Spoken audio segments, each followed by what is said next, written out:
तो देश की बहस के दूसरे भाग में बात एक बेहद महत्वपूर्ण मुद्दे की जो आपसे और हमसे जुड़ी हुई है। देश की जनता को सही और सटीक खबर देखने का पूरा अधिकार है और न्यूज नेशन पूरी गंभीरता और जिम्मेदारी के साथ दर्शकों तक सही खबरें पहुंचाता रहा है। कोई भी खबर हो उसे प्रामाणिकता की कसौटी पर परखने की हमारी मुहिम का ही असर है कि न्यूज नेशन दर्शकों का पसंदीदा चैनल बना हुआ है। दर्शकों का अपार समर्थन भी हमें मिल रहा है। देश हित में आम जनता के मुद्दे हों या फिर बेटियों के इंसाफ की बात हो, हम हमेशा देश के साथ जन जन की आवाज बुलंद करते रहेंगे। तो मेवात का सच हम लगातार आपको दिखा रहे हैं। न्यूज नेशन का ये वो मंच है जहां होती है आपके मन की बात। न्यूज नेशन किसी भी प्रकार से एक तरफा खबरों को ना दिखाता है और ना ही जहर उगलने वाले अंदाज में खबर पेश करने में विश्वास करता है। किस तरह से अपने ही देश में उन्हें वहां पर जुल्म सितम सहने पड़े जमाती मेवातियों की। हम खबर वही दिखाते हैं जिनसे समाज में सौहार्द बढ़े, ना कि समाज बंटे। हाथरस में जो कुछ हुआ बहुत गलत हुआ, बहुत गलत हुआ। हाथरस की बेटी के साथ भी हम खड़े हैं। हम खबरों में सच दिखाते हैं जो इंसाफ की आवाज बुलंद करते हो। उन्हें बस फांसी के फंदों तक पहुंचा दीजिए सर, प्लीज। यही हम लोग की आपसे रिक्वेस्ट है बस। चाहे वो पक्ष हो या विपक्ष हो, उन्हीं में से कुछ शो और बुलेटिन हैं जिनका जिक्र हम यहाँ कर रहे हैं। और ये हमें कह रहे हैं कि आप लोग यहाँ पर आए हैं, इसलिए हम लोग अपना हौसला जुटा पाए। ये कैसा हिंदुस्तान। हमारा मकसद था मेवात के अल्पसंख्यक बहुल इलाके में हिंदुओं की परेशानी का सच दिखाना। कई मामले ऐसे आए थे जिसमें मंदिर के अलावा निजी जमीन पर कब्जे के आरोप थे। हरियाणा के मुख्यमंत्री ने पूरे मामले में इस खबर के बाद जांच के आदेश भी दिए। हाथरस केस की खबर। हमने दलित लड़की की रेप के बाद हत्या का सच देश के सामने रखा और न्याय के लिए खबर की। यही नहीं, हमने आरोपी परिवार और पीड़ित परिवार के पक्ष को पहली बार टीवी पर आमने सामने रखा ताकि दोनों ही पक्ष अपनी बात खुलकर रख सकें। सीधे सीधे बोल रही हूँ, वो कहाँ है, क्यों गायब कर दिया उसे, किसका डर है, और फिर बॉडी क्यों जलाई? ऐसे बेटा टीवी को कोई अधिकार ना है तो गोली तोड़ा दो जाए। दिल्ली में धर्म परिवर्तन के नाम पर हत्या की खबर। दिल्ली में गैर मजहब की लड़की से प्रेम करने पर लड़की की पीट कर हत्या को न्यूज नेशन ने बेहद गंभीरता से दिखाया। इस पर पुलिस का एक्शन हुआ और 6 लोग गिरफ्तार भी हुए। ऐसी ही खबरों को दिखाने के लिए हम अपने दर्शकों के प्रति प्रतिबद्ध हैं और खबरों की गंभीरता पर सजग भी। और आज के इसी न्यूज के परिप्रेक्ष्य पर, समाचार के परिप्रेक्ष्य पर, न्यूज चैनल्स के परिप्रेक्ष्य पर बात करने के लिए मेरे साथ 2 खास मेहमान हैं। मेरे साथ मनोज गैरोला साहब हैं जो कि हमारे एडिटर इन चीफ हैं। साथ ही साथ मेरे साथ एनके सिंह साहब जुड़े हुए हैं जो ब्रॉडकास्ट एडिटर एसोसिएशन के सेक्रेटरी जनरल हुआ करते थे। मनोज सर, सबसे पहले मैं आपके पास आना चाहूंगा। मैं समझना चाहूंगा कि एक नया वर्ड कॉइन किया जा रहा है, टॉक्सिक कंटेंट। कोई भी खबर या तो किसी के फेवर में होती है या किसी के खिलाफ होती है। आप किसी भी खबर को उठा लो, या तो एक्स पार्टी के समर्थन में होगी या एक्स पार्टी के खिलाफ। तो कौन इसे टॉक्सिक माने और कौन न इसे माने, इसका बैरोमीटर कौन तय करेगा? देखिए दीपक, ये बात है कि ये एक बहुत ही सब्जेक्टिव मैटर है। एक चीज़ जो किसी के लिए टॉक्सिक होगी वो दूसरी आइडियोलॉजी के लिए वो चीज़ टॉक्सिक नहीं होगी। लेकिन मैं ये बात आपको पहले बताना चाहूँगा कि ये मेरे को बहुत खुशी है, ये बड़ी खुशी की बात है कि आज टॉक्सिक कंटेंट पे हमारे देश में बहस हो रही है। ये जो टॉक्सिक कंटेंट पे अमेरिका और यूरोप में ये बहस हो चुकी हैं और फेसबुक जैसे जो बड़े प्लेटफॉर्म हैं उन्होंने भी अपनी पॉलिसी इसके चलते चेंज करी है।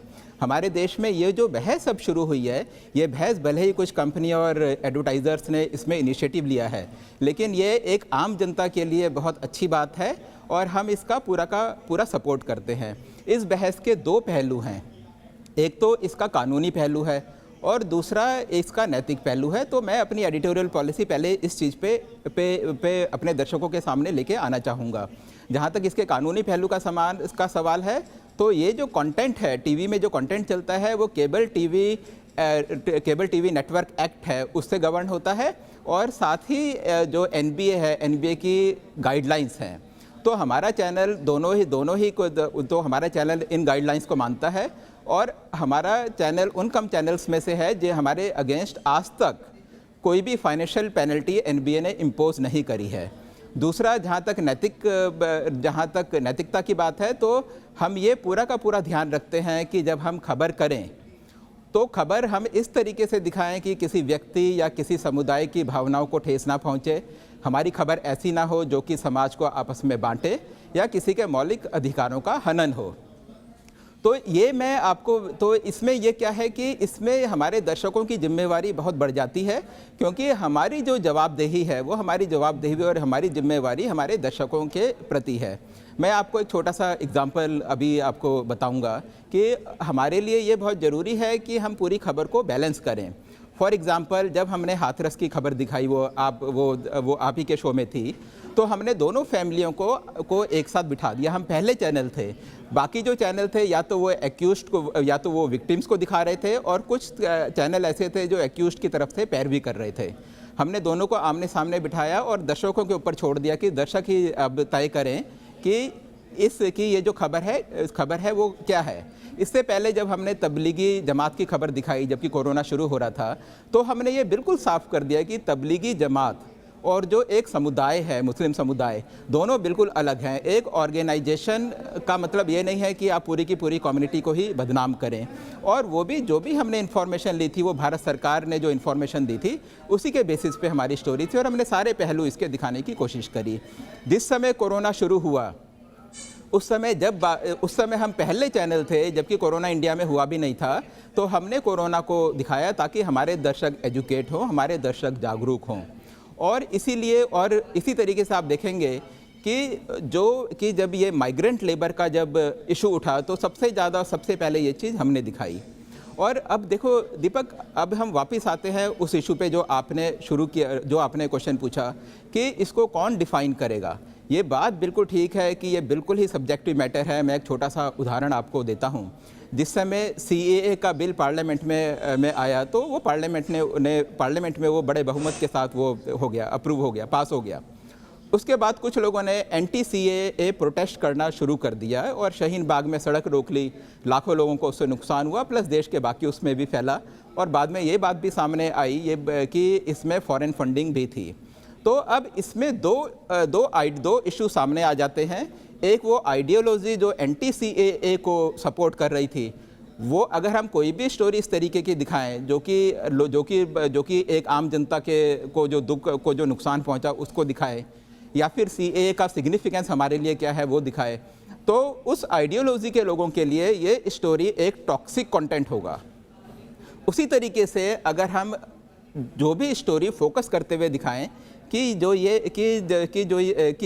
एंटी CAA के लोग हैं इनके क्या व्यूज़ हैं, तो वो जो दूसरी आइडियोलॉजी के लोग हैं उनके लिए वो एक टॉक्सिक कंटेंट होगा। तो ये एक बहुत ही सब्जेक्टिव इशू है। तो एक टीवी चैनल होने के नाते, जिम्मेवार मीडिया हाउस होने के नाते हम दोनों साइड दिखाते हैं, जो कि हमने किया, और अपने दर्शकों के ऊपर छोड़ते हैं कि दर्शक खुद ही डिसाइड करें, इस बात को समझें कि क्या चीज़ ठीक है, क्या चीज़ गलत है। इसमें सबसे बड़ा रोल दीपक मेरा मानना है कि हमारे दर्शकों का है। हम चाहते हैं कि दर्शक हमारे साथ जुड़ें, हमारे साथ सोशल मीडिया के माध्यम से जुड़ें, अपनी बात हमारे पास पहुंचाते रहें, ताकि हम लोग अपना काम एक ट्रांसपेरेंट तरीके से और एक जिम्मेवार तरीके से कर सकें। और जो टॉक्सिक कंटेंट जिसकी जो भी उसकी डेफिनेशन है या जो भी उसको हम माने, वो हमारे यहाँ कम से कम चले। और मैं दीपक चाहूँगा कि हमारी जो देश की बहस है, जो हमारे सबसे अभी प्राइम शो है, उसमें हम लोग किस तरीके से दर्शकों को जोड़ते हैं और किस तरीके से खबरों को बैलेंस करते हैं, ये आप हमारे दर्शकों को अभी बताइए। अब सर, जब हमने इसका कॉन्सेप्ट तैयार किया था आपके नेतृत्व में, तो हमने कहा था कि ये देश का इकलौता ऐसा शो होगा जिसमें किसी भी तरह का दर्शक जो हमसे कांटेक्ट करे, हमारे नंबर्स के थ्रू, हमारे सोशल मीडिया प्लेटफॉर्म के थ्रू, उनको शामिल करेंगे और उनकी राय मेन स्ट्रीम पैनलिस्ट के साथ डिस्कस करेंगे।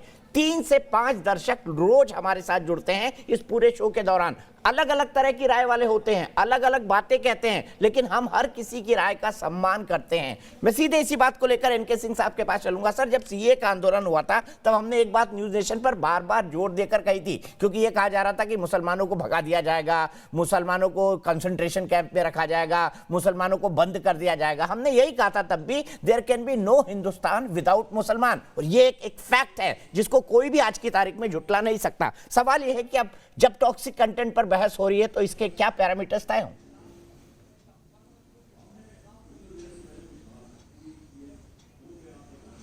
दीपक, आप एज एडिटर एक दुधारी तलवार पे चल रहे हैं इस कंट्री में इसमें कोई दो राय नहीं है कि आइडियोलॉजिकल लेवल पे एक डिवाइड है, या तो उस तरफ है समाज या इस तरफ है। ये एक बहुत शिद्दत से, और ये हमारा किया नहीं है, ये मीडिया का किया नहीं हुआ है, ये अपना पॉलिटिकल सिस्टम होता है जो करता है, लेकिन कंट्री डिवाइडेड है आइडियोलॉजिकली। ऐसे में एडिटर्स के लिए बेहद दुधारी तलवार होती है जब वो एजुकेट करना चाहता है मासेस को किसी इशू पे। उदाहरण के लिए आप सीए का ले लें, चाहे तबलीगी कांग्रेगेशन का ले लें, जो 13 तारीख 14 तारीख और 15 तारीख को हुआ था, 15 मार्च को। जाहिर है कि तबलीगी, बहुत अच्छा मनोज जी ने बताया, और मैं एक बात कहूंगा, चूंकि मैं चैनलों के कंटेंट को एनालाइज करता हूं, तो मैं आज ये कह सकता हूं कि न्यूज नेशन सबसे ज्यादा इसमें बैलेंस्ड रहा है। कई बार होता है कि बैलेंस्ड का मतलब ये नहीं होता कि हम उनको भी बैठाएं इनको भी बैठाएं, ये बैलेंसिंग है, बल्कि ये होता है कि उस कंटेंट को हमने कितना बैलेंस किया है। तबलीगी जमात का इशू आया, अब इसमें दो चीजें थी। पाकिस्तान का मौलाना भी यही कह रहा था कि नहीं नहीं हमारे यहां कोई नहीं, हम कोई बंदिश नहीं मानेंगे। जो गवर्नमेंट ने इशू किया था, और याद करिएगा कि 13 दिन के अंदर 21 उन्होंने एडवाइजरीज इशू की थी, लेकिन उसको न मान के जितने भी वो थे तबलीगी लोग थे, और 2000 आप याद करिएगा 2000 तबलीगी जमात के लोग आए थे, 2100 टोटल, जिसमें से 854 यहां रह गए थे हिंदुस्तान में, जबकि एडवाइजरी थी कि सब लोग अपने अपने यहां चले जाएं या जहां हैं वहीं रहें, ये वो एडवाइजरी था।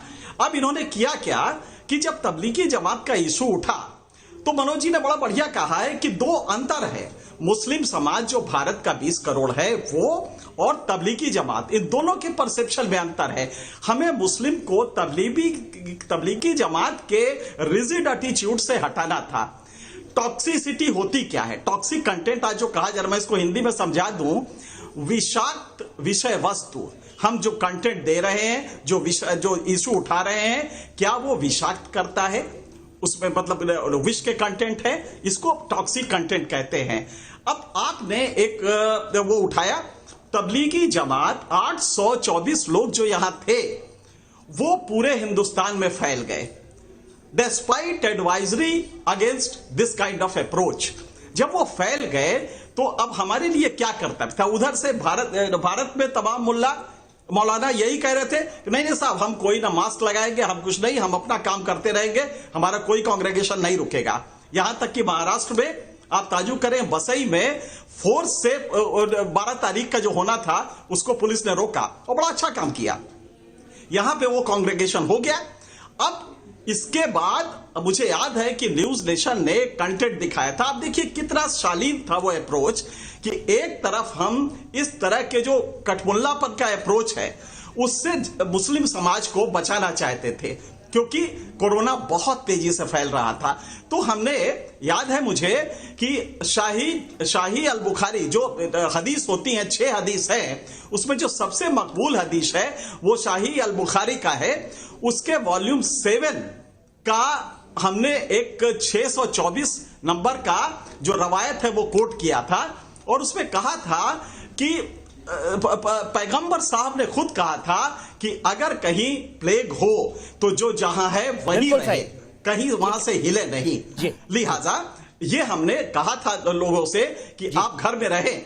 मेरे ख्याल से इस तरह का बैलेंस जब हम करते हैं तो पर्पस ये होता है। अब हो सकता है कि मुल्लाओं को यह बुरा लगे, जो मैं एक बात यहाँ पे और जोड़ना चाहता हूँ सर, मैं एक बात यहाँ पर और जोड़ना चाहता हूँ, जब भी तबलीगी पर, लेकिन जो मुस्लिम समाज, जब भी तबलीगी पर डिस्कशन हुआ, उस तबलीगी डिस्कशन में कई बड़े बड़े मुस्लिम विद्वान, मुस्लिम इंटेलेक्चुअल, प्रोफेसर, एकेडमिशियन और साथ ही साथ जो सुप्रीम कोर्ट से जुड़े हुए वकील, वो ये मानते थे कि तबलीगी जमात जो कर रही है गलत है। वो बार बार इस बात को बोलते थे, लेकिन कुछ लोग ऐसे थे जो पता नहीं क्यों तबलीगी जमात का समर्थन करते थे, सब कुछ गलत होने के बावजूद। और मैं हमेशा यही कहूंगा कि बैलेंस, खबर में बैलेंस रखना चाहिए, दोनों विचार आने चाहिए। लेकिन कहेंगे कि साहब कंटेंट आपका टॉक्सिक है, जी, मैं यही कहना चाह रहा हूं कि सवाल यह है कि खबर या तो किसी के समर्थन में होती है या किसी के खिलाफ होती है, किस आधार पर टॉक्सिक तय किया जाए। लेकिन समाज में अगर डिस्कशन है तो सबसे सुप्रीम जनता होती है, हमारे दर्शक होते हैं, हमारी जनता जनार्दन ये तय करे कि क्या सही है क्या गलत। लेकिन मैं ये कहना चाहूंगा अंत में, सच सच होता है और न्यूज नेशन सच दिखाना कभी नहीं छोड़ेगा, वो भी तमाम संदर्भों के साथ।